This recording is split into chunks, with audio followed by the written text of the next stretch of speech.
ओम नमः शिवाय।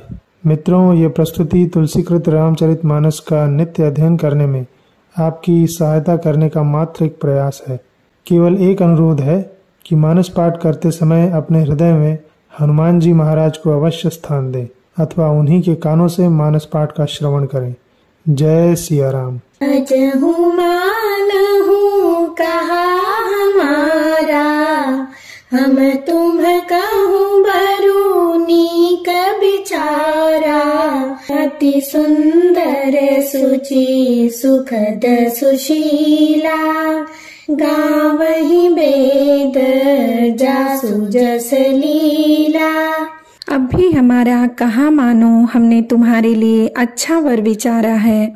वह बहुत ही सुंदर, पवित्र, सुखदायक और सुशील है, जिसका यश और लीला वेद गाते हैं। दूषण रहित सकल गुण राशि, श्रीपति पुर बैकुंठ निवासी। अस बरु तुम्हि मिलाऊ बयानी, सुनत बिहसी कह बचन भवानी। वह दोषों से रहित, सारे सद्गुणों की राशि, लक्ष्मी का स्वामी और बैकुंठपुरी का रहने वाला है। हम ऐसे वर को लाकर तुमसे मिला देंगे। यह सुनते ही पार्वती जी हंसकर बोली, सत्य कहे हूँ गिरी भवतनु एहा, हठन छूट छूटे बरु देहा। कनकऊ पुनि पशान ते होई, जारहु सहजुन परिहर सोई।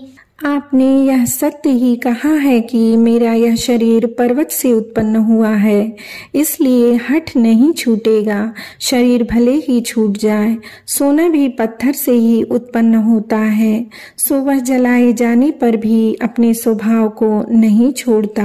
नारद बचन न मैं परिहरऊं, बसऊं भवनु जुरऊं नहीं डरऊं। गुर के बचन प्रतीति न जेहि, सपने हूँ सुगमन सुख सिद्धि तेहि।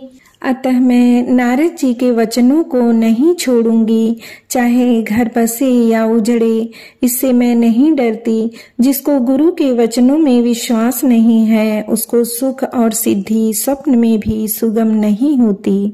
महादेव अवगुण भवन, विष्णु सकल गुण धाम। जहि कर मनोरम जाहि सन, तेहि तेहि सन काम। माना कि महादेव जी अवगुणों के भवन हैं और विष्णु समस्त सद्गुणों के धाम हैं, पर जिसका मन जिसमें रम गया, उसको तो उसी से काम है। जो तुम मिलते हो प्रथम मुनीसा, सुनती हूँ सीख तुम्हारी धरी सीसा। अब मैं जन्मों संबुहित हारा, को गुण दूषण करे विचारा। हे मुनीश्वरों, यदि आप पहले मिलते तो मैं आपका उपदेश सिर माथे पर रख कर सुनती, परंतु अब तो मैं अपना जन्म शिव जी के लिए हार चुकी, फिर गुण दोषों का विचार कौन करे। जो तुम्हारे हठ हृदय अभिषेकी, रही न जाई बिनु किए बरेखी।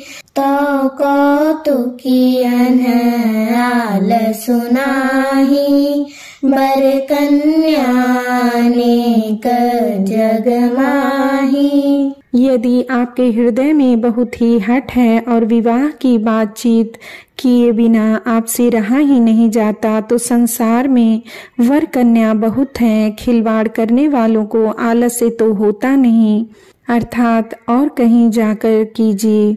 जन्म कोटि लगी रगर हमारी, बरऊ शंभु नत रहूं कुआरी।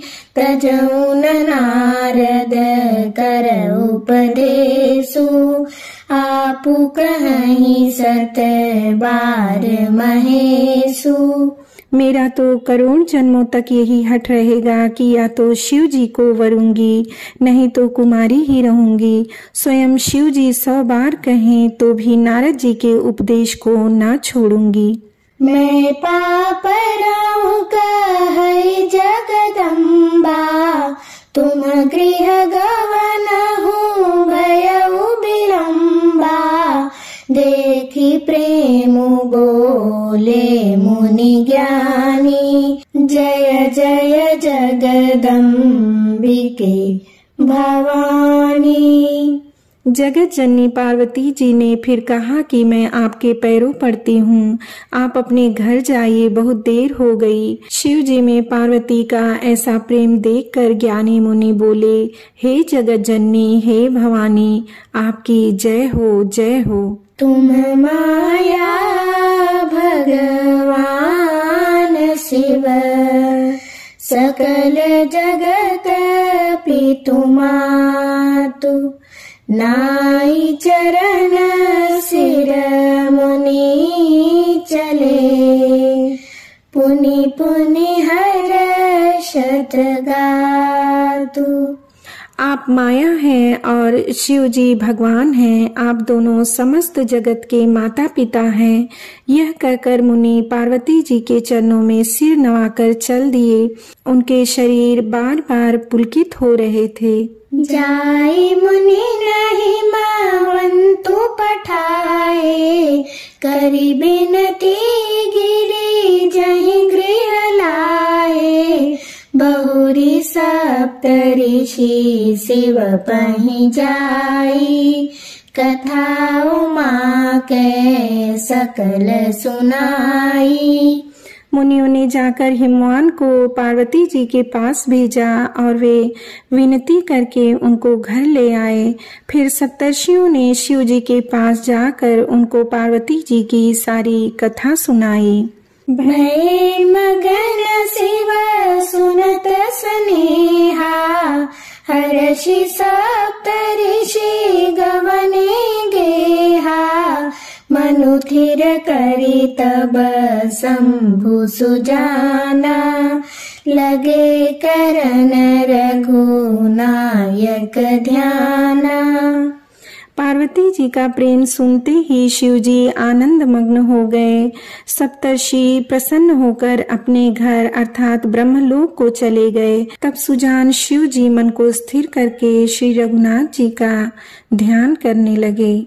तारकु असुर भयउ तेहि काला, भुज प्रताप बल तेज विशाला। तेहि सब लोक लोकपति जीते, भय देव सुख संपत्ति रीते। उसी समय तारक नाम का असुर हुआ, जिसकी भुजाओं का बल, प्रताप और तेज बहुत बड़ा था। उसने सब लोक और लोकपालों को जीत लिया। सब देवता सुख और संपत्ति से रहित हो गए।